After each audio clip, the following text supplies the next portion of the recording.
think we're ready to go. Awesome. Awesome. What's up, y'all? I'm Jared.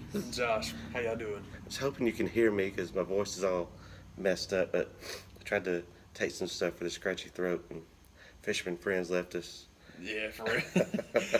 Kyrie Irving decided he didn't want to do the show with us anymore, and he took the sponsors with him. They won't do it with us either. Fisherman's friend and uh, coffee porter took with him. Yeah, but I tell you what, man, that's a bummer. I'm an idiot, and I knew that the Terrapin Liquid Bliss was a seasonal. Man, I should have bought more of that stuff. I miss it. I genuinely miss it. I love that beer. It stinks. Like the beers that I really, really like are all winter stuff, so I should just like stock up on them because whenever they start to go, they're all gone. So summertime beer drinking is a little. I mean, it's cool. There's stuff I like, but like the seasonals, I'm just not a hot bomb guy. I just don't care. I don't care how many hop. I just not a hoppy beer guy. I like dark stuff better. So unfortunately, I got to wait till the fall when the. Oh, for Pete's sake, what's the first one? I think the first one that comes out that I really like is Summer Shandy. Oh yeah, that stuff is just give me lemonade. No thanks. It's all good, man. The Chief J Strongbow. Yeah, the Chief J Strongbow. I am drinking a lot of Chief J Strongbow. I'll think of it. Founders breakfast stuff. That's the first one that I really, really like. And then Terrapin has the two back to back in the winter, which is the Wake and Bake. Which they don't call it that anymore, but you still call it that because everybody knows it's like saying Hightower.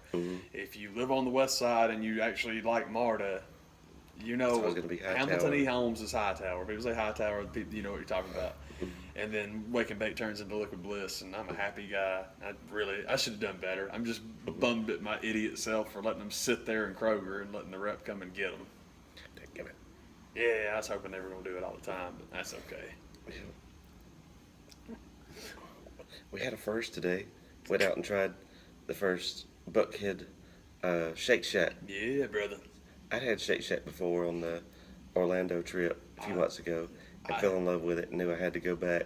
Yeah. I Googled it and found out there was one in Atlanta, the only one in Atlanta, so we had to go try that out today, and it was awesome. Yeah, it's right down. If you're in Buckhead and you find the first Moe's, you can find the Buckhead Shake Shack. It's just a little walk down the street. It's great. It was awesome. I really dug it too, man, because I don't know, burgers are awesome and shakes are awesome, and I'm a coffee fanatic for anything, so they had like a coffee shake, and I was like right on, and it was bad. I liked it a bunch.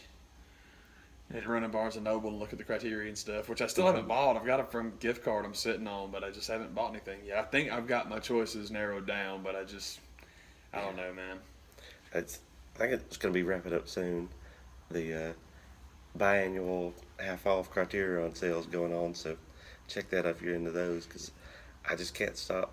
This right when I think I'm done with all the Criterions that I have to have, they put out something else. That's the one. Yeah, they always crank something out that I'm like, man, are you serious? So it's like the ones I'm considering right now are Tampopo I'm thinking about, and Mystery Train, because I really think I'm going to do Mystery Train. I had that one in my hand today, but I didn't have my gift card with me, so I wouldn't have done it anyway. Yeah. But I'm just like, I think you might have to do this, man. The good thing about the Criterion sales, you can do it online. Oh, yeah. You don't necessarily have to be at the store, but yeah, man. Sometimes it's more fun just to go look and see them. Yeah. What's available, and then kind of gets you a better idea of what you can get online, which you need to hurry up and go nab. Yeah, people, it's an interesting thing because I love the Criterion sale, man, and you get discussing it with people and stuff. And there are some people that are just like, and I get it because I'm a packaging guy too, but I will buy stuff online. I'm not that into it. But there are people that's all like, no, man, you got to go make sure the box is right, and you got to make sure that the card is symmetrical. And I'm like, the cards are always symmetrical. It's a good company. They don't put out stinky product. You can't just open the thing up and fix it if it's not. Slot that sucker. But yeah, it's like they're uniform, man. Because if you guys if you don't buy their stuff, I mean, their boxes are non-traditional. It's their stuff. Anyway, it's a silly thing to get off on. But yeah, I'm the same way. It's like you telling me you would compromise on what you get because you can put your hand on it as opposed to go home and ordering exactly what you want. Don't make sense to me. Now, if you tell me the point is to save the shipping, now you're speaking my language. I get that, but it's like, come on, man. I mean, the gas money it takes and the hassle of driving at least most of the Barnes and Nobles around here, Yeah, oh yeah, especially for us. There's you not haven't one. saved anything. Yeah, there's not one close to us, man. But I think Noonan's the closest one to me, which is nice because that section is, I don't know who does their DVD section in general, but especially the Criterion stuff. It's like I don't know, a pet thing to them. I mean, Yeah. it is unbelievable how well they keep that thing stocked and looking. But yeah, I'm just so bad about movies anymore, man. So often I put stuff on in the background while I'm playing video games, and there's some I don't want to do that with certain things. I mean, the first time you watch something, I want to watch it. You know, I had that conversation with my buds all the time. But there's several Netflix things are like. The Get Down. It's like, why haven't you watched that yet? I'm like, because when I watch TV, it's background when I'm playing video games, and I actually want to pay attention to that one, man. When I'm in the mood to watch something, I need to do that one right. To watch that one proper light. Yeah. There's so many guys, like, essentially, I guess, Criterion has just had an exclusive with certain directors, like a Wes Anderson. You just know all his stuff is eventually going to come out Yep. in that format, and that's what you're into, then buy those. But there's some movies that's the only way you can get them, and that makes it a hassle. But eventually, with the Blu-ray boom, everything's going to get re-released. So just sit tight, and whether it'll be the Criterion re-release or not, it's not what you need to worry about. Just We had that discussion about Sid and Nancy because the Criterion DVD of Sid and Nancy was like nuts on eBay nuts. It was crazy, and it's like, hang on, they never have done the Blu-ray yet. They'll get to it. It'll be okay. No, man, Alex Cox. No, he tore his contract up. He's not with him anymore. They did Repo Man, y'all. Yes, it's gonna come back out, and then it did, and people squawked and lost their minds. The only one I've ever paid over the odds for was Chungking Express, but that's because the Blu-ray did exist for about 4 days, and then they got rid of it. And I'm like, I want this one. I got really lucky, man. I found this eBay seller. It was like a secondhand shop in Chicago, and I mean, it wasn't cheap. It was a heck of a lot cheaper than I'd seen them go for. It was awesome. Like, dude, killer. All right. 'Cause I mean, it was cheap enough to where I wrote them a letter, and I'm like, I know this is jerky. I know it sucks, but I have to ask you. This isn't like some DVR, is it? And they're like, no, it's a real thing. It's like, we're a secondhand shop. needs to know. So it came from outside, but no, it's the real deal. I'm like, awesome, thank you, I will buy it. There's a certain pompousness that came with, oh, I must have the Criterion. Like, it makes the movie something special. Like, they did releases of Armageddon and The Rock. Yeah. Come on. Oh, yeah, they had the Michael Bay throw. Well, my big one that gets me crap all the time is they did the Beastie Boys video anthology. This is not high cinema. I mean, everybody gets all hard for the Beastie Boys for some reason. I'm the only white kid I know that just can't, I don't get it. But come on, man. I mean, like, yeah, I mean, there's a lot of crap they do that's like over the moon, big deal, cinematic milestones. The Beastie Boys video anthology and anything by Michael Bay, it ain't that. Come on, man. And they're doing like 16 Candles, which is a great movie. That's awesome. It's cool they're doing more stuff like that. But yeah, it doesn't. I would imagine that would be pretty hard to get the rights to do that. They got it. It's Considering with the estate of one, John Hughes, would probably be pretty hard to do business with. But who knows? Maybe they're doing better than. That on. That one's coming. That's like it's not like a rumor. I mean, they've like, 'cause, they announce that stuff. They'll tell you what's coming, and I'm like, holy crap, good job, y'all. But the ones that bum me out are like, again, the In the Mood for Love, which you can still get no problem. Chungking Express, which you cannot get, and it's like, man, if they do a box set of this guy, I'm going to be mad, but I really won't be because they just turn around and sell the individuals. It won't be a thing. But there are a couple of those boxes that are real cool. That's one thing I wish they would ramp up, and I guess. That's part of the fun of going out and looking in the stores. You do get more of an idea of what's out because just following it online, I lose track. But when you have directors that everything they do eventually comes out Criterion, do a box set. Yeah, that's. I would love if they would do that with Wes and David. They got a bunch of David Fincher movies out, and I don't know what's happening with David Lynch, but maybe that's something that they'll get around to. That would take that would take a lot. But I saw one that was a Guillermo del Toro that was out today. Like, why has anybody told me this was out? Why didn't y'all tell me this? Yeah, man. I would like to get that, especially the one that I didn't get it today because the version they had was DVD, and I was like, man, where's the Blu-ray? I'll jump on this. Probably with it being half off, I would definitely I picked that up. That was the same thing that happened to me with the with Stillman. I mean, that's awesome, and I've wanted that forever. But all they have is the DVD. And again, I didn't have my ticket with me anyway. But yeah, they exist. I mean, I've looked at the Del Toro one too, and it looks way different. The DVD's like the box is totally different, but it's the same stuff. It's cool. Yeah. But yeah, Stillman it's interesting. Like Amazon had that Stillman box on sale forever, and I should have bought it then. But it's what the heck is it, man? Barcelona and Metropolitan and Last Days of Disco. Yeah, the Last Days is the one that I was getting it for because I love that movie. But Yeah. it's like because the thing is, it's the only one of the three I've seen. It's kind of the same thing with My Dinner with Andre. Mia Sorvino trilogy. Yeah. The what the heck is it? It was the they did one of those for My Dinner with Andre too. It's Wallace Shawn, and I can't think of the Andre, whatever his last name is. It's the different versions of the movie. No, they just did different projects together, and it was like that one, and then Vanya, and it's Uncle Vanya, but I don't remember the name of the street. It's like 42nd Street, and the other one is just a Wallace Shawn one man. And I just bought My Dinner with Andre. And after the fact, it's like, well, remember this going forward. If you've got like box sets and you know you like one of them, I mean, when they put them half on sale, they cost you what the one would cost you anyway. So that's my thing with the. If you don't know who Wallace Shawn is, he's the little short guy talking about Greenland in Princess Bride. It's inconceivable that. Yeah, you don't know who that you is. That you wouldn't like that guy. And I could anything he's in, I could see like spending some time with that dude and sitting down and watching. It was neat. Yeah, that third one, it was like, well, I mean, they're probably all awesome. Because as far as I know, the Uncle Vanya one, what it is they were doing a stage production of it, and it's almost kind of like a documentary of them hanging out and talking about the history of the play, and them just all kind of buddying it around. I'm like, that's awesome, man. It sounded really cool, and that was why I kept it in my mind, like. Well, crap, if I hadn't already spent money on this one, that'd be kind of a fun thing. So I'm with you. I love the box sets, and I try to wait for them if I can. Lynch is interesting. There's another documentary about him coming out, and they're doing that. So it's like, all right. The frustrating thing about poor Dave is that he's got two. They've got two of his things out, and it's like there's just so many studios involved with his crap. It's one of those sad things where. Because in order to get it out, you have to, spread it out to a bunch of different masters, and it just doesn't work out. No one is going to put that much money into his stuff. They just don't. So the studios split the cost, and then they start squabbling over who actually owns it, who gets to distribute it. It's a gigantic pain in the butt. But as far as I know, Eraserhead and Mulholland are the only two they've done.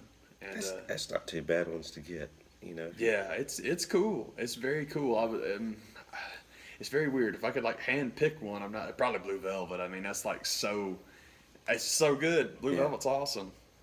That right there, just those that came out right there in that row, the Blue Velvet, the Wild at Heart, and maybe Lost Highway. Lost Highway would have been. I would take, as the middle section of the set that I would have to have, and then after that you can pick and choose. And when it gets into when you're talking about the straight story, you're talking about dealing with Disney, that's never going to come out. No. But there's a DVD of that exists, so you can get it. It's just you have to seek that out on your own. That's the thing with the Lost Highway DVD too, is it was such an unbelievable ordeal for them to even get that out that I'm like, okay, I'll just keep this forever because my gosh, that was a nightmare. MGM's the only folks that did it cool, like Blue Velvet and Wild at Heart. They were all in. They did a real good job, and that Wild at Heart's amazing. I mean, for Criterion to outdo that transfer would really be an accomplishment. They are extraordinary at what they do, but man, the bar's high on that one. Like, good.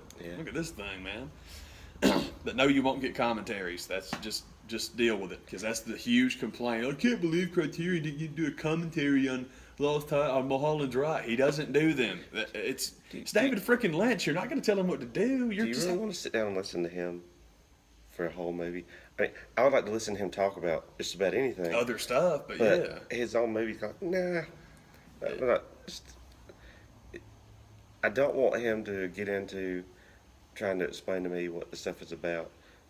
Because it's too much fun to do it for yourself. Yeah, it's not. And that's the whole reason why he doesn't want to do it, is like the over analyzing of something like that just makes it not fun. Yeah, that's the thing, is most of the stuff Dave puts out, he doesn't know what it's about. That's how would you not? I love that approach to making a movie, because how many hours do you spend in an editing bay with a movie? That'd be way fun for it to be something that you get to try and like, oh, this is cool. Just, ideas don't have to make sense to be cool. You can just do it and then figure it out later. That's jazz music, man. Yeah. But yeah, I would love it. Any of his stuff they want to do would be awesome. It's cool. That's always a fun conversation. Is like 3 movies you would love to see Criterion get a hold of. I always enjoy like thinking about that. I've got a couple of like stock answers. I mean, like Barton Fink is the first one I think of because I like that movie so much. Okay. I'd love for them to do that. And I thought of something the other day too that I just conversation in my head all the time. Speaking of that, I didn't realize how many Cohen movies they had out. I saw Blood Simple today and Llewyn Davis. I didn't know either one of those existed. Yeah, Llewyn. So that's something to keep in mind. Yeah, Llewyn Davis was one of the ones where I had like a DVD of Darjeeling Limited, and it was like I knew it was coming out because again, all this stuff comes out, so I had to get rid of my copy of it to make it okay for me to go buy the DVD, the Blu-ray of the Criterion of it, and it was kind of the same thing with Llewyn Davis, which I had that, and it was all like, okay, Criterion's doing one, so I got my buddy Tasha, and I was like, here, take this from me, so it'll be off my shelf, and I have to go buy it. If nothing else, that's not even about selling it. Just give it to somebody. Like, yeah, this frees me up. Oh, absolutely. Yeah, those were both gifts. I was like, nah, here, take these. These are good. Darjeeling was easy. I gave it to our buddy Julie because Julie had been to India, and I think Julie's the only other person I've met that liked that movie as much as I did. So it was like, yes, here, you definitely need this. It worked out really good. I think it was on the plane when she was flying to India or something. Well, that's cool. That's incredibly appropriate. But yeah, that is my favorite of Wes's movies. I love that sucker. If it comes back to me, I'll tell you what it was. I know I had another one in mind that I was like, well, I would love to see that get a nice, crazy, bloated, awesome, over the top. Social Network was one of them. I hope the Fincher stuff keeps rolling because they've got. They did The Game. Yeah, The Game and Benjamin Button. I know they've done those two, and the game actually got for Christmas. I'm very happy. Cool. That's a cool movie, man. So. Yeah. And I had to. It's silly, but I had to replace that one because the original. I mean, it's an older movie. The original DVD of it doesn't have subtitles on it. I'm a subtitle freak. I put them on all the time. I don't need them. I just like them. So it's like, hey, I did the same thing with Manhattan. The DVD I had of Manhattan had nothing, and you get the Blu-ray for $6, and I'm like, sweet, awesome, let's do it. Cool. God, Woody, anything Woody, but the same thing. Man. Woody's going to be like Dave. It's not worth his time. Get that done. It's not worth his time because he's not going to do anything. Any bonuses you want from that guy, you're not getting. So it's like, oh, what's the point then? I mean, there's too much good stuff. There's a really good. I don't remember the name of it. Just Google Woody Allen documentary. I think it's My Story or something like that. That's all you really need. I mean, I don't need a commentary for every single scene of a movie. You know, I'm the same way. I just like to watch them. Every once in a while, I'll do a commentary track, but not often. It usually has to be just people I'm interested in, or most of them aren't any good anyway. But it's an old movie called Trees Lounge that Steve Buscemi directed. That's the funniest commentary track ever because he only does it for about the first 40 minutes of the movie, and there are stretches of like 6 and 7 minutes where he's just sitting there watching. He's like, yeah, I remember that day, yeah. 7 minutes later, oh yeah, this scene was. I mean, it's awesome, and then you get like just these little sparse pockets. And after 40 minutes, it's over. I'm like, good for you, man. Where's my check, guys? Like, good job, man. How much did it cost to rent this studio? Yeah, seriously. You guys got ripped off. You guys are idiots. I'm out of here. Look at a great spread. It's coming out of your check, coming out of your check, you mark. For real, it's a glorious spread. We booking at Steve Buscemi. When it comes to commentary tracks and ones. I don't know if we've talked about this one or not. One of the most interesting commentary tracks that I've ever heard is on the DVD, Blu-ray, whichever you listen to, for the movie Dark City, where you get to hear a commentary track from Roger Ebert. And that, when you can turn it on and you actually feel like you're learning something and getting insight that you didn't have before, that makes it worthwhile. If it's just guys telling, D and fart jokes, I'm not that interested in it. That's my thing, You can tell pretty early on what it's going to be and what it's not. That's my thing, too, is like critics, like genuine movie critics or historians or film professors. Those are the ones I like, too. And it's very interesting. The Roger Ebert commentary track on Dark City is the best because you had the old paper box DVD of Dark City. Then you had the director's... Couldn't give those away. Then you had the director's cut DVD. Now, I've had the paper box one forever. Then I bought the director's cut. Then I played the commentary tracks from Roger Ebert. They're completely different. He re-recorded one for the director's cut. So now I've got this little Amaray with the little card inside it for the director's cut. And when you open it, it's got 2 discs in it because it depends on what commentary track I want to listen to. I'm totally with you. That's the best one ever. And it was so neat because Dark City, people that have seen it really, really like it. Man, I mean, day one, he was the biggest cheerleader of that movie. It was like, just wait, guys, this is huge. It's going to be great. Just, oh, God. It was very cool how into it he was. It was one of those movies that came out like, I want to say it was like a year or two before The Matrix, and just really, it's one of those movies that in 20 years, it's getting to be around that time, where I think people are going to catch on just to how neat it was, and how good of a story it was. It's always interesting to see stuff like that and be like, man, I can't wait till this gets its moment. Like, and then it's also interesting when you see stuff and it's just like it gets the praise and the hype in its own time, and it's worth it. I mean, I shouldn't say worth it, but you agree with it. Like Birdman was like that. Birdman should have been way too early, but it was really good, and people really felt it and got into it, and it's like, it's freaking awesome, man. But yeah, I like that conversation too of like movies that are too far ahead of their time. Synecdoche, New York, no one will ever be ready for that one. My other one that I always trot out, I just mentioned one part of it a minute ago, but it's an unintentional trilogy of movies that one of them was a real big deal, and 2 of them were actually really big deals, and the third one just kind of got crapped on, and I'm still not quite sure why. But there will come a day when people watch The Social Network, Moneyball, and Steve Jobs as the unintentional trilogy that it is. Because, see, it's not the director, it's the writer. Aaron Sorkin wrote all 3 of them. Yeah. But that dude, you talk about movies that ain't about what they seem like they're about. And the thing about Moneyball is that it shouldn't surprise people because that book is not about what people think it's about. But still, they're very, very, very, very good movies. And Social Network got tons of praise. It really did. But it's still one of those things like, people re-review it 15 years later, it's going to be, they'll understand that, I don't mean not understand, but it just was way bigger than a couple of dudes having a falling out over a business proposition. It wasn't necessarily the Facebook movie that everybody tried to make it out to be. That it is not. It is not about, Social Network is about, it's way more about the fragility of human relationships and the unbelievable scrutiny, or not scrutiny, but strain put on human interaction by social media in general. And that was Twitter was already around and it was big, but it's way before the entire world tweeted more than they thought. And Sorkin made that commentary years ago, man. It's like, this is not good. This is not positive things. But yeah, everyone wants it to be a biopic of Mark Zuckerberg. It ain't. It's the same thing with Steve Jobs. And to be fair, Steve Jobs was called Steve Jobs, which is a very uninspired title for the movie that it was. But it's just shocking to me how many people I know that will watch a piece of crap Hollywood biopic because frickin' Ashton Kutcher's in it. But Michael Fassbender and Kate Winslet are in a script that Aaron Sorkin wrote, and I think that one was David Fincher. Maybe I don't remember who directed it now, but it might have been. I gotta think about it now. It's either David Fincher or Danny Boyle, I think. Might have been.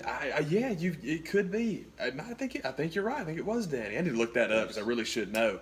But man, you talk about underrated. That movie was good. I loved it. And the end is horrible. Like the little. Oh, I'm sorry, guys. I mean to shake you. There's a little bullcrap scene tacked on to the very end, but tack-on scenes don't bother me. Adventureland's like that. If you stop, it's not Eyes Wide Shut bad. Oh yeah, Eyes Wide Shut's awful. Because the tack-on scene for Eyes Wide Shut's 45 minutes long, man. Yeah. If he walks in the room and she's asleep and he sees the mask on the pillow and you cut to black, you got a heck of a movie then. That's a good ending. But the Adventureland is my example. Adventureland and frickin' Watchmen are two that's underrated. Adventureland is underrated. I completely agree. I love that one. And if you wait till he gets on the bus and you have all the city lights, just like the beginning when they're showing the lights in the park, but it's all the reflection coming through the window. If you hit forward and then just go to the credits when they're playing the NXS song, it's great. If you cut out you don't need but that's the studio stuff, and it's okay. It's the Jane Austen ending. I say that all the time because if you read Jane Austen's first book, it is phenomenal right up to the end. And quite literally, it was like, well, the impression that I get is that the publishers are saying you can't publish this book unless all the girls find a boyfriend, and live happily ever after. And Jane said, no problem. So quite literally, the last 3 paragraphs of the story are, and so married la-di-da, and then this happened, they were happy, and they had kids at the end. So quite literally, you write the book exactly the way you want It's to. over. Throw this bullcrap, tacky ending, and it's like, that's what we wanted. And so they publish your book. Dude, endings don't ruin nothing for me. Matter of fact, my mom and I actually had that conversation that so rarely is the last stanza the one I like the best. I thought Return of the King I thought it was by far the least enjoyable of the Lord. Now that's Lord of the Rings, was not Hobbit, because the Hobbit was. I did not enjoy the Hobbit. I loved Martin Freeman. Yeah. Loved Martin Freeman as Bilbo Baggins, but that's about the only thing in those movies I liked. Makes me so glad that they didn't start with that. Yeah, especially. I knew people that when the Lord of the Rings movies were coming out were so upset that they skipped the Hobbit. Like, it's the build-up to the build-up movie. It's like, it's completely unnecessary. And to go back and make it a trilogy that was nothing like what anybody wanted to see. That was the enormous Who mistake I cares? thought, was stretching it out and trying so hard to make it a prequel. Lord of the Rings stands on its freaking own. You can read that book by itself and it's awesome, but we gotta have Legolas and we've gotta have the tie into Sauron. Oh man, he's a coming. We feel it. It was awful. That was those were the 2 things I thought were the worst about it. The worst about it was that you have to get references to the Lord of the Rings trilogy, and it was terrible. Mm-hmm. And also to bum me right out with the whole. I mean, I love Sir Ian McKellen because he's so fantastic and explaining what acting is to Ricky Gervais. It's the greatest thing I've ever seen. But and I appreciate him going to bat for his boy, and I appreciate if you fire Pete, I'm gone too. But tell me what world we'd be living in if Guillermo del Toro got to do a 2-part Hobbit movie instead of letting Pete run wild for 3 with trash. Yeah. It'd be a lot more interesting. I'm afraid that we talk about things ahead of their time and stuff like that. There's that documentary about Jodorowsky's Dune, and I'm afraid that 25 years from now there will be a similar documentary called Del Toro's Hobbit, and we're all gonna cry when we see it. Like, God, that's awesome! Oh, I wish we could have seen that. What could have been? Yeah, seriously, man. So, shoot, man. But I'm still trying to, back in my head, I'm still trying to think about stuff that I would like to see on Criterion. There's a lot. I mean, there's a bunch of them I think would be cool, but I don't know. I guess I shouldn't be worried about it. There's a lot of them I want to get now anyway. They're loaded up, so. I don't know if I'd necessarily want to see it on Criterion or not, but just a good Cameron Crowe box set. Yeah, that guy's got some solid stuff, man. I would really like to see. Yeah, it's a good choice. But if you do Almost Famous, for the love of God, do the original, because that director's cut was awful. Yeah, speaking of extra stuff they should have left in the bin. Boy, you can see it's like, boy, all of this is bad. Every bit of this is bad. Oh man. So just shoot. Would you include? Where would you start? Ridgemont High. Yeah, I wondered if could that be considered part of his box set or not? Absolutely, because I think the reason I get why you would. The reason I say absolutely is because the voice, Penelope Spears, I'm pretty sure is who directed that, and she left that voice alone. So when you have that one and you have Almost Famous in there too, it is so clearly the same person that I think that's very, very cool. And then you go from there to Say Anything, which is the greatest John Hughes movie ever made that had nothing to do with John Hughes. God, Say Anything is great. It's the same reason that I feel like when you're talking about doing a Quentin Tarantino movie film festival, you could throw True Romance in there if you wanted to. Yeah, you could throw Natural Born Killers if you wanted to. It's not technically something he directed, but nonetheless something he wrote. So you could count it if you wanted to. I would definitely do True Romance. Natural Born Killers. The problem with doing Natural Born Killers is if you do it, then you know he's not going to show up. Yeah. I'm just playing. Yeah, Because that's the only reason he's not coming to my Tarantino film night. We want to get him there. But yeah, True Romance I would definitely do. And I mean, it ain't his fault that Tony Scott didn't want to chop it up, but that's okay. Hey, it's cool, man. And then also it's one of those things where it's kind of like when you read that script, it totally would have worked being bounced around the way the other ones were. But it's cool the way it is. And then also, whenever he does do Reservoir Dogs and he does do Pulp Fiction, then it's his unique thing. Like, oh, that's cool. It worked out good for everybody. It would have seemed like a ripoff if he had done it himself later. So it worked out that it didn't happen that way. I completely agree. I think it worked out really well that Tony was like, no, we're just going to put this thing in order. Okay. When you get when it's your time, Yeah. it'll be your time. But right now, me and Big Kev, Yeah. We don't care. we don't care. We don't care. Okay. I directed Top Gun, for Christ's sake. I'm gonna do what I want to do. In 20 years, when it's his time, you know what he wants. But right now, we don't care. We don't care. We got something else for you, brother. That was the studio to Tarantino. We got something else for you, brother. I don't know what that, brother. There was some story connected with that about how Reservoir Dogs got made. It's just positive, just real good stuff, man. Like, cause that's the thing with Pulp Fiction. Pulp Fiction only got made because Danny DeVito thought Reservoir Dogs was so cool, and put a ton of money at it, and was like, "Don't change a word, just do what you want to do, kid." That's awesome, man. Right. That's the same thing. Blue Velvet's the exact same way, because the I think it's Dino De Laurentiis felt so bad because I mean when they pitched Dune, just remember David Lynch was supposed to direct Return of the Jedi, but when they pitched Dune to him, he's like, "You gotta do a trilogy. The book, there's too much in the book. You need to make 3." And they're like, "No, Star Wars is already 3. We're already ripping them off. We don't rip them that much. Do it as a movie." And Dave said, "Okay, I'll do it as 1." And then when they debuted it, the story is that when they ran the premiere, Dino De Laurentiis went across the theater to talk to David Lynch and said, I did it wrong, brother. I'm sorry. What can I do for you?" So he cut him a check and he got to make Blue Velvet. It was because it was just, that was what a neat thing to do, to be like, "I'm sorry I stepped on your vision. You were right. I was wrong. Let me help you out with your career." Very cool. There's something you can do for me. Yeah, that was cool. It was like, "I got this script. It's like the Hardy Boys, but they're in hell. Let's make that movie." And Dino's like, "Here's the check. I'm going home." Oh, goddamn. It was cool. Yeah, Best Picture nominations later, Dino's like, "I love that boy." Got a character. Yeah. He huffs gas and is abusive to women. Yeah. It's going to be great. It's going to be awesome. He likes Roy Orbison, Pabst Blue Ribbon. That's all I got. For real. He's got his own M.O. Gordon Cole's my man. I love that guy. I laugh everything. Walking down the hall just yelling. It's like the Andy Samberg's character on Parks and Rec, who just yells everything. I laugh every time. It's the dumbest character ever because he just has this stream of conscious way of talking and just yells all of his lines. Never really even says anything that funny. He just doesn't stop yelling. I laugh every time, man.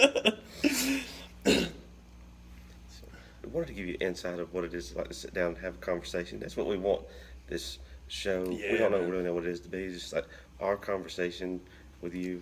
So Yeah, hopefully that's absolutely no idea what we were going to talk about, except Kyrie Irving still in the sponsor. We did talk. We did discuss that spot in the dressing room, but everything else we just come out and call it, man. It's just, that's pretty cool. I didn't realize I wanted to talk about movies so much, but it's awesome. I appreciate y'all putting up with it and you putting up with it too, man. Because I do like my Criterions, man. It's a lot of fun. I don't have very many either, because that's the other thing. Is like there are people that collect all of them, and I could never do that. Never, because it's way too much money. And I just don't want movies on my shelf that I don't watch. right now. I mean, I have had a lot at one time. What I have now is pretty much just the Wes Anderson Blu-rays. Yeah, Is all I have.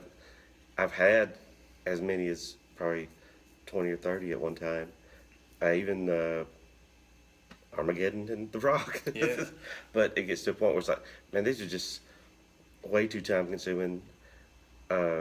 It's movies that I'm not gonna watch, so why bother? Yeah, that's me too, And brother. just because it's the best version of transfer you can get, so what? It's still Armageddon. Of a movie I'm not watching. I'm totally with you. I'm 100% with you, man. As I love having the sweet version of stuff I want to see, but it's just, I'm with you. Mine's like tiny now, and I used to have, when I had the DVDs, I sold my DVDs on eBay. I made a lot of money because I had a bunch of them. And there was a time they were really valuable when the out of print, you could put that next to your eBay list, and that just, it didn't matter what it was.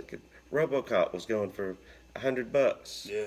You know, and up, and it's still RoboCop, y'all. Yeah, man. Calm down.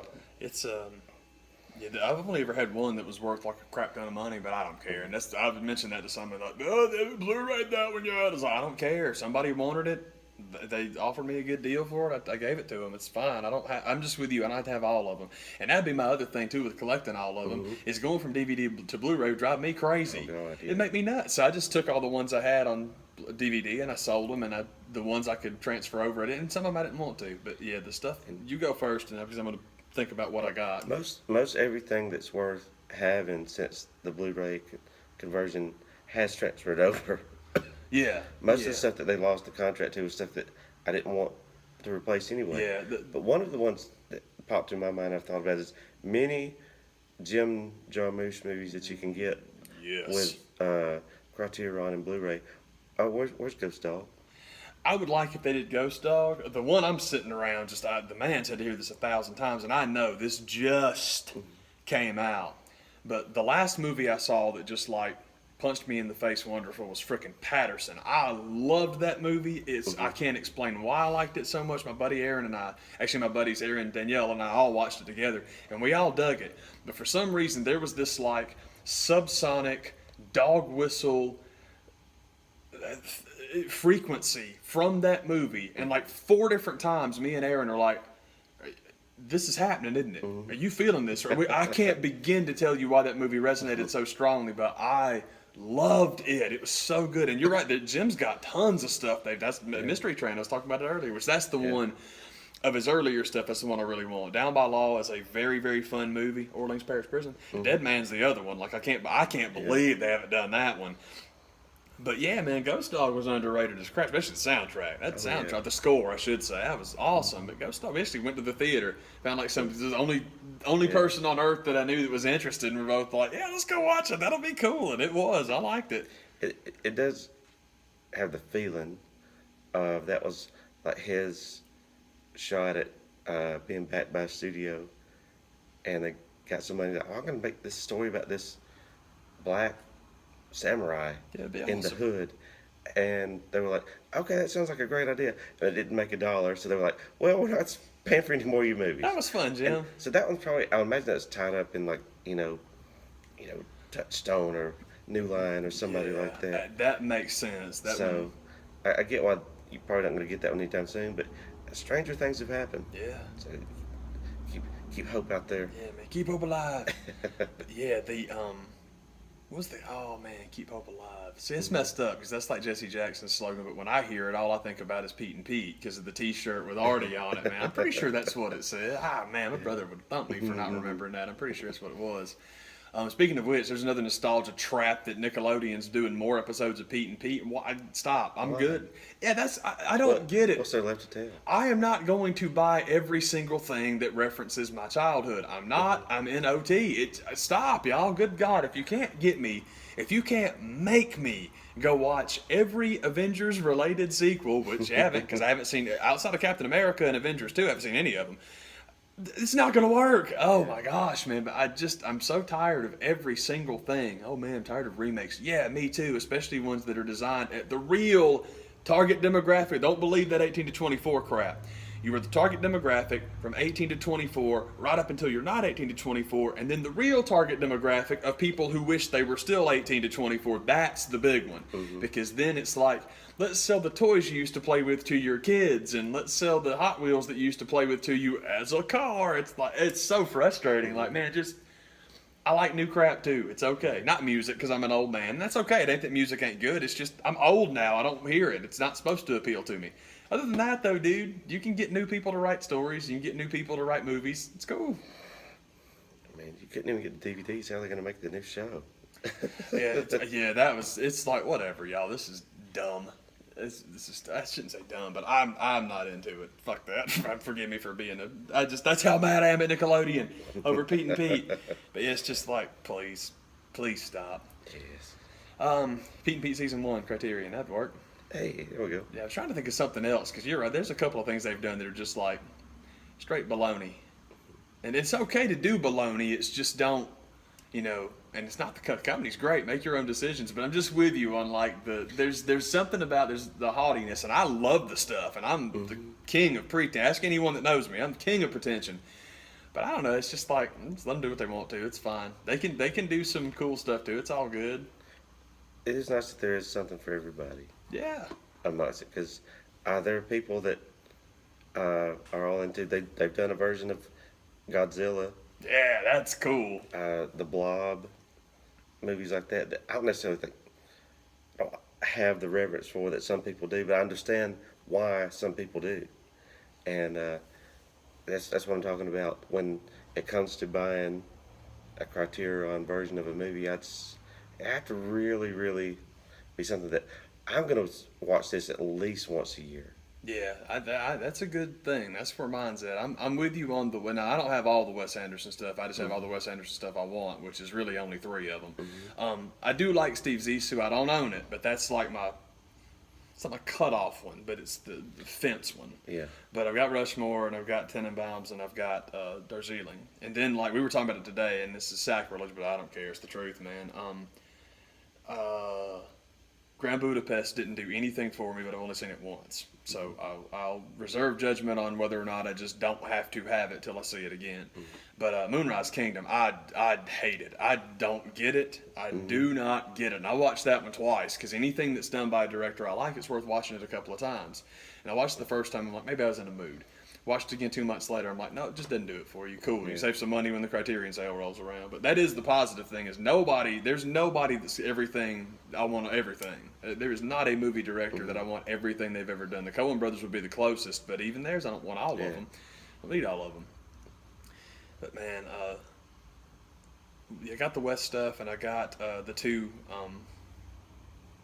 Wong Kar-wai ones, man, which are awesome. I really like those. In the Mood for Love is a very interesting movie, but Chungking Express I love that one. I'm really cool with that. One thing that I was bummed about, man, as far as like falling through with the studio is the old videotape, the old Quentin Tarantino's Rolling Thunder Pictures. That was the first thing he ever put out was Chungking Express, and man, there was just this like intro at the beginning of it. I think it was about 10 minutes long, and it was just him like freaking out over how much he loved that movie. And I wish that was on there because it was so cool. Like he's so enthusiastic, and this is like right after he was Mr. Pulp Fiction, God of Cinema Can Do No Wrong, and invented the motion picture. He invented the cinema. And so it's just cool to see him be like fan. It was awesome. I do wish that was on. I think it's on YouTube though, so I'll watch it whenever I want to see it. But it was so cool. He was just so excited, man. Pretty sure it was on that special edition of Jackie Brown. But it was kind of cool to see the stroke that the dude had at the time. One of the special features on that disc was the entire sit-down interview with Charlie Rose. Yeah. That was cool. That was kind of cool to see. That was when the DVD selling point was all the cool crap you could shove on it. Yeah. So why not do stuff like that? And the fact that he was able to get that on there was really cool. And I remember liking that a lot, sitting down and watching that interview because the cool thing about it being on Jackie Brown is you got to talk about Pulp Fiction and everything else he had done up to that point. Yeah. I'd like to see him do another one. Yeah, I would love that. It's on the subject of things I'd like to see him do more of. I'd like to see him adapt more Elmore Leonard because I understand Jackie Brown didn't make any money and he will never not do one he doesn't write again. But Jackie's my favorite, and I read that book after I saw the movie, and it's just so loving. It is what an awesome adaptation. It's not the exact same things. That's what people cried about. Jackie Brown's a blonde white woman. It's like.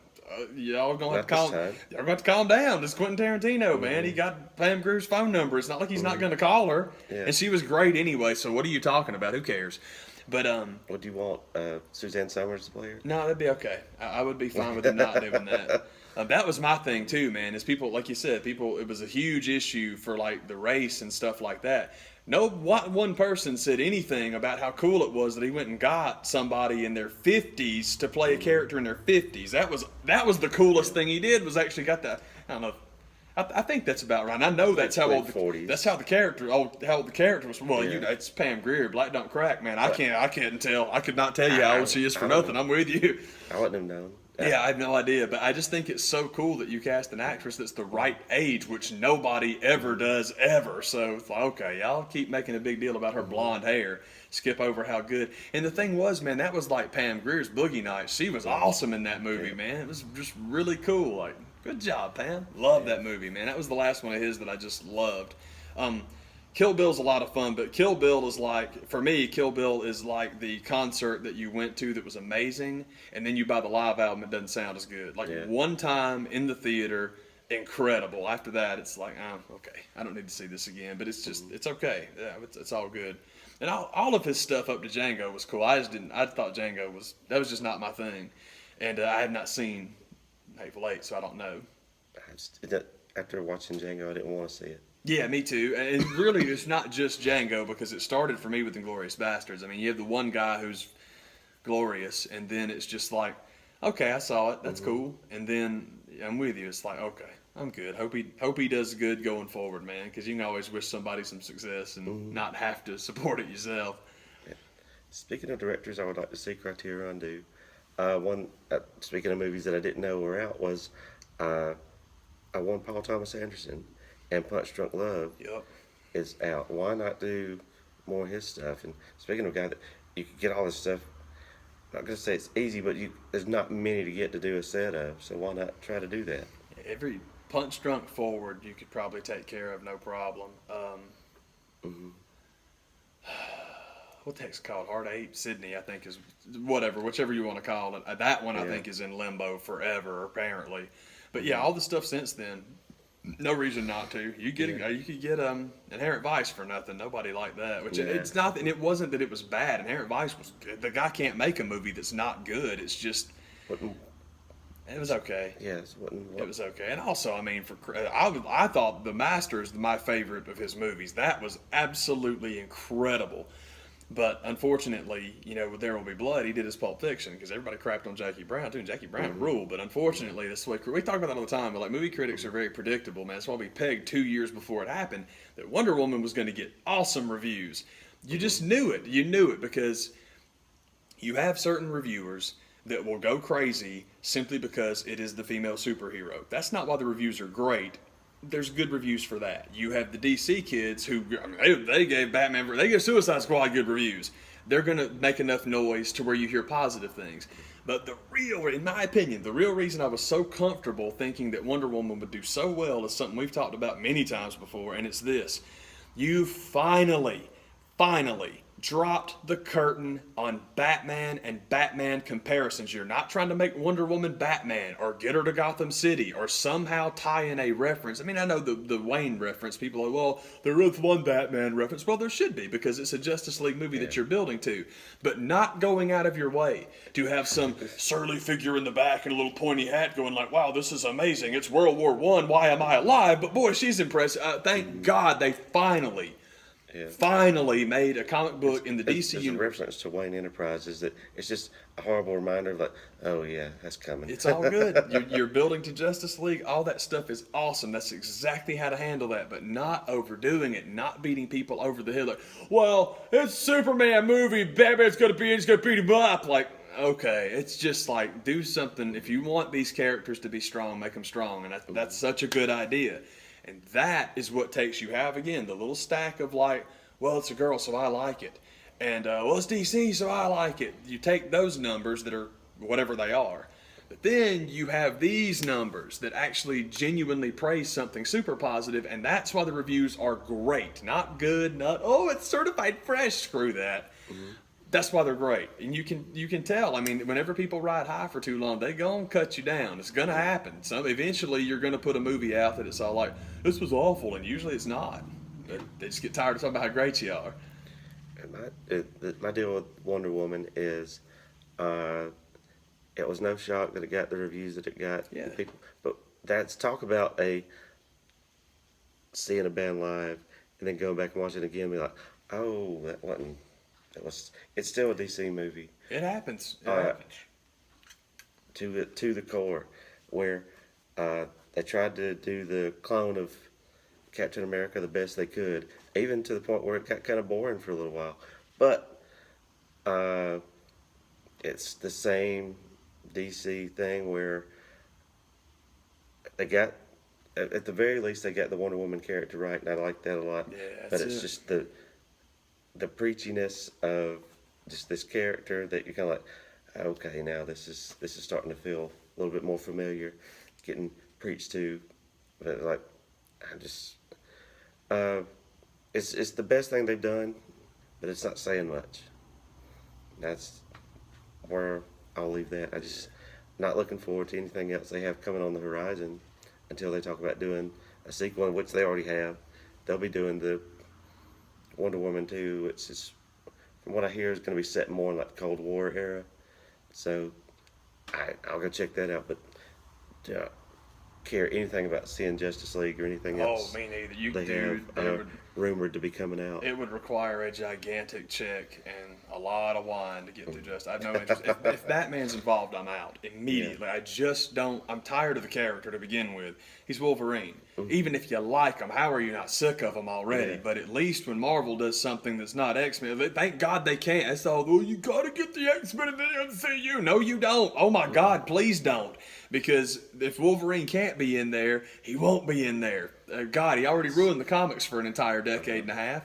So yeah, man, it's just like all There's some good in that selling off the movies to Fox. Oh yes, yeah. Like no, don't get them back if you. Oh, you don't have to do that. 'Cause we've discussed why. The biggest element from the X-Men that you want is the awesome bad guy that people actually pull for because he's justified. You don't need Eric Lensher to do that because you got his daughter. I'm telling you, man, that's where I hope they go with all that, and I hope they get there quick too. Because I mean, the Avengers stuff I'm excited about, but it's weird. Even the not residual, but even the other like secondary stuff that I was so amped about and so excited about them doing. I just don't like if Black Panther came out tomorrow. I don't know if I would go, and that sucks. I hate saying that because I really like that character a bunch, but I just don't know. And Captain Marvel, love Captain Marvel, but I just don't know if I'm. It's weird. But I skip Guardians of the Galaxy 2, which was a wake up call for me because I loved that first one, and it's like I'm okay. Still bummed about the third Star Trek because I just hated it so much, and so now I don't want to see sequels of anything. But it's weird. We've talked about that too, where everybody crapped on the second Star Trek. I'm like, oh, the third one was. And me too. Yeah, we both really got into it, and it's like, hey, the third one was. And it's not that it's crap. It's just that again, I will reference my friends, the Beastie Boys. Y'all know that was embarrassing. Oh God, oh God, the sabotage callback was humiliating. I just wanted to hide under my seat, and I didn't want anyone to know I had seen that. Is working in shoehorning some of those songs into it was pile driven. You're absolutely correct. They F5 that sucker and they're like Brock Lesnar's on the screen. But it does make you feel like, okay, I like a director or an actor or whoever to have a style, and maybe even a certain catch thing, but like learn another note.